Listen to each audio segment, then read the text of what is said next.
to this talk on body image. Now, specifically, we're looking at the relationship between yourself and body image, why we need to cultivate a healthy relationship with it. And I said healthy specifically because it may not be positive for everyone, and I'll go into that a little bit more.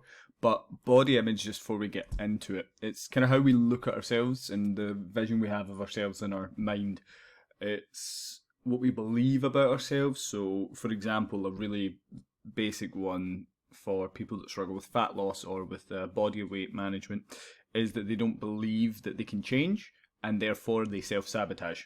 So I think the biggest thing to take away, apart from what it is the bottom portion of it. The idea of internalization, because I think this is something that isn't understood. How you think and feel about your body can change, and thoughts and feelings create emotions, i.e. frustration, sadness, happiness, can't be fucked, etc., etc. But they're learned. Like, everything to do with the psychology of what you think and believe is learned. And if you, for example, people believe and genuinely believe the moon landing was falsified because of many different reasons, but they've been convinced. So how you feel about your body image in this moment in time is a collection of all your past experiences with it, both positive and negative, but also influences in your personal life, in society as well.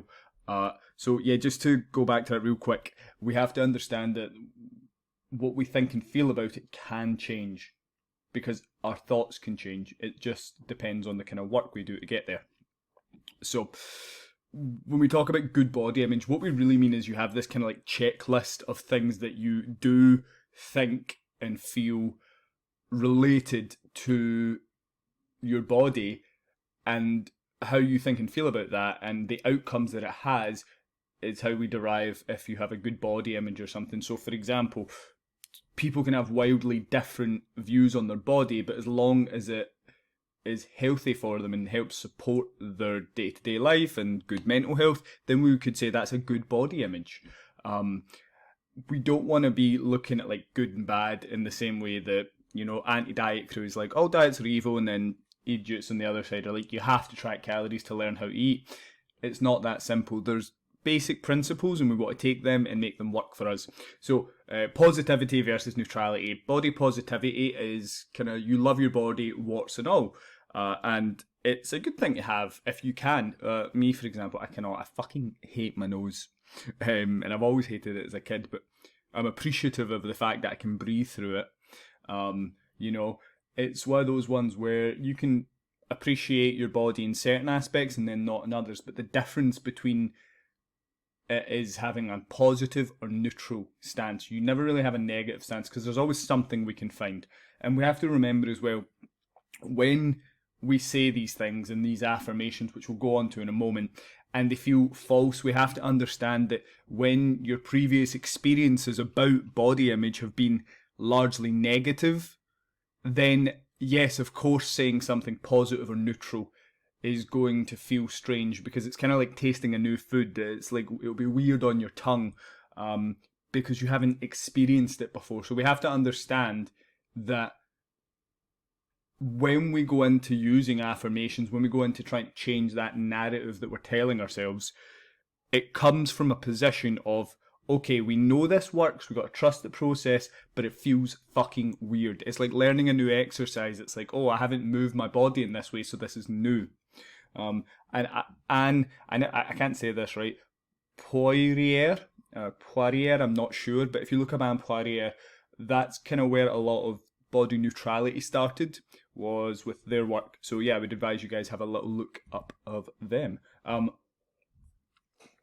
There's a lot of text. I am not going to, sit and make you talk through this. The important thing was that you can see there's body dissatisfaction, specifically around the lockdown, across the board, both for men and women, and those that don't identify as either. Now, the big part of understanding why body image is important is because you need to understand the knock-on effect, both of a positive and neutral and the negative point of view. So when you have a poor body image, and again, that's how we speak and feel and act within ourselves that doesn't have good consequences, we can develop poorer health habits. So for example, if we don't eat enough food in general, we will have low energy. If we've got low energy, we're less likely to try and cook something at night. We're just likely to order takeaway, which then reinforces negative feelings and thoughts in our brain about our body and about ourselves. So it's not a case of, you know, if you go into a nursery and let all the kids cough on you, you're going to get sick. It's not quite like that.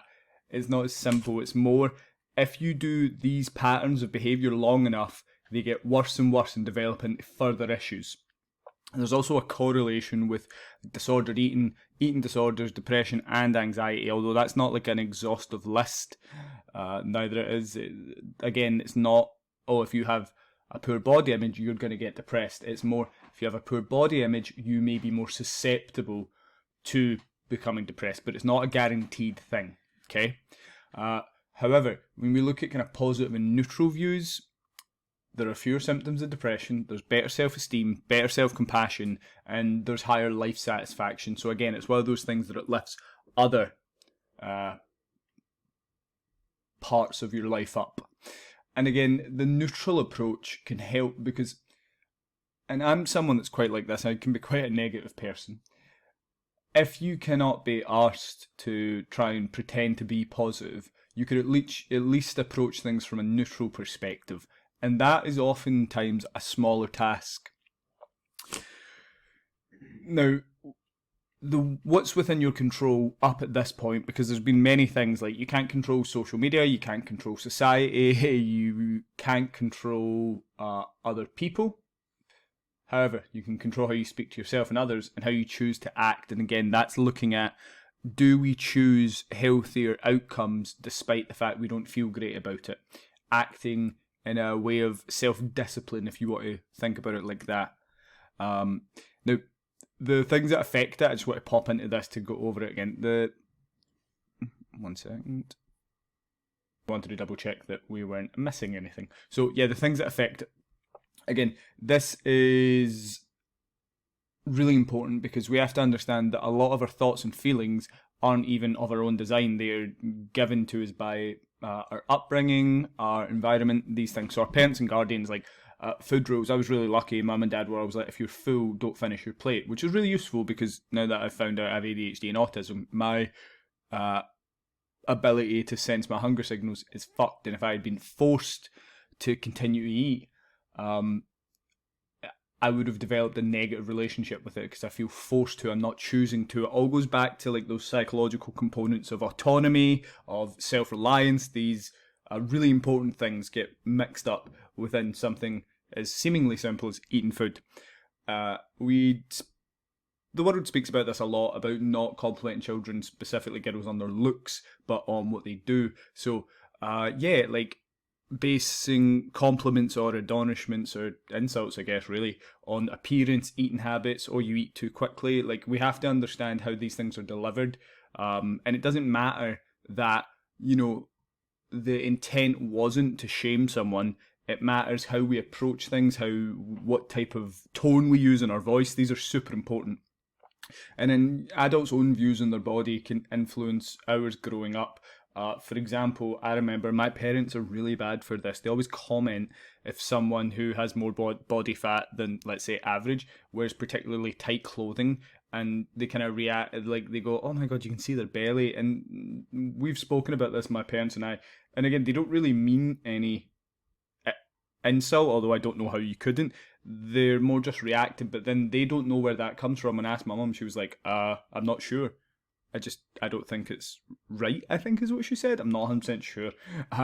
But that just goes to show how much of our thoughts and feelings, again, are affected subconsciously. So if you grew up with people who had their own issues with body image, it's kind of like bad driving habits. If you learn how to drive, the first thing you'll be told is to try and ignore all the things you saw your parents doing and don't copy them because they'll have their own bad habits and you subconsciously adopt them. Our peer groups is much of a muchness with parents and guardians. It's again how people around us are acting and what the focus is on. with that peer group, what is attractive, what is not. And again, kids are fucking horrible. And they're bullies, they can be. So again, it's looking at how were you treated when you were younger, like what does that mean? And really looking back in towards this stuff and looking for evidence of it, because then that lets you let go of some of the responsibility of how you feel right now. And you acknowledge that it wasn't all within your control, but now it is. And then lastly, society, like the is heroin skinny coming back? Daily Mail, I think, reported that is insane. They were referring to Victoria Beckham and obviously how skinny she was. And again, it's like we often in the health, the fitness, health, and wellness industry, we confuse body aesthetics for health. Like people assume if you're lean, you're healthy, or if you have extra body fat, you are unhealthy, and it's dumb. Like health is way more multifaceted than that. And let's just double check how long we got left. Beautiful. It's way more multifaceted than that. So how do we change our perception of our body image? Well, we need to implement different practices, and in this case, just a few of them are like different actions, like journaling or daily affirmations of gratitude as well, curating our media consumption, and trending that stuff towards, or guiding that stuff towards, things that encourage, positive or neutral interactions. Because it's these experiences and interactions change our opinions and our views on it. The more we experience people who have either a positive or a neutral body image, and we see the value in what they're doing, and we see the truth if they are, happier in their bodies, and then we start to see other maybe personal trainers who do bodybuilding being realistic about the sacrifices you have to make for leanness. It starts to change our educated view on it, which means we start to understand it in a different way.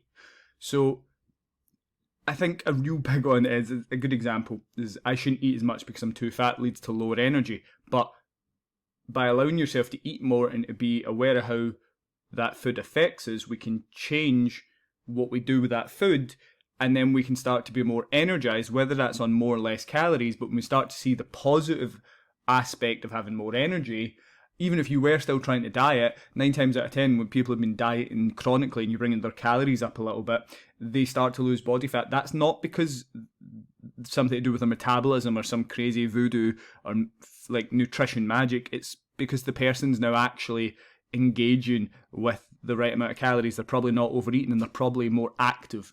Now, I just want to quickly go over a couple of things that I think help when we're trying to change our perception of our body image.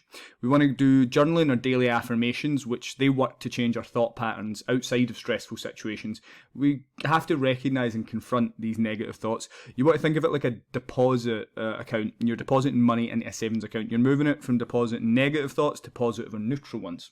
Then increasing your frameworks, your healthful frameworks, I call them. So you're aiming for certain servings of fruits, veggies, protein, fibre. Because if you, again, increase your variety of nutritious food that you're intaking, it's going to improve your health. And there are several things that are linked to better mental health in regards to the diet, but more specifically I'm thinking we'll have energy for things, especially things that feel more difficult. And then lastly, if you pick goals that don't define success by changes to your body, so we can become focused on being stronger for a sport, for ourselves, and then also acknowledge that those changes that the body will go under, for example, if you're doing more glute bridges, your butt muscles are going to get bigger, but you don't need to prioritize it. So you can aim for gym consistency, for example, for strength training, but you don't have to pair it with a diet. You can just focus on being fueled for it. We have 45 seconds to go. So where to start? You need to understand which points in the day, specific events, do you engage in negative body talk. When you know that, we can formulate affirmations or pause points to review and reflect on that habit, that thought, and then the response that we normally have, because the response is normally habitual and it's usually negative. We can make dietary changes to support better fueling, so you feel better in your body, you're more rested, you have more energy. It goes a long way to support our attempts to be healthier, and oftentimes it's our attempts that matter more than the successes, because it's bit by bit, inch by inch, mile by mile, we get there. And then you want to focus on moving away from pain and towards pleasure. You want to look at the situations you want to be in, with the relationship with your body that you want, and then events that you maybe do or And lastly, I almost had it under the 15-minute mark. We want to focus on moving away from pain and towards pleasure, and it's not as exciting as that sounds, unfortunately. But when we frame the positives or the good consequences of having a neutral or a positive body image, we look at situations where we maybe avoid certain clothes for fear of judgment or shame. We avoid events because of the same thing, or we are just tired of how we feel and speak to ourselves in the mirror. We want to move away from the pain of that towards the pleasure of engaging with it, at least as we've said throughout the video and podcast if you're listening to it, in neutrality, so that we can have a neutral, middle of the road approach that doesn't kick us in the arse, because that's ultimately the problem with having a negative body image, is that it leads you to more negative health outcomes. We want to focus on how it's going to serve us and benefit us, not necessarily how we're going to be less of. And that's ultimately where these things like dieting because you want to feel more confident, but you're not confident, you think, because of weight gain.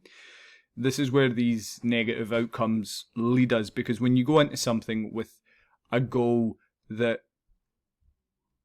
is based off of you not feeling enough, whether it's mentally, physically, emotionally, or otherwise, very rarely do we find that there's a success story at the end of there. Versus if you go into something looking to serve yourself, to help yourself move forward, you tend to find that there are more positive outcomes. So I hope that's been useful, folks. If it has, obviously engage with us, like it in whichever format you can.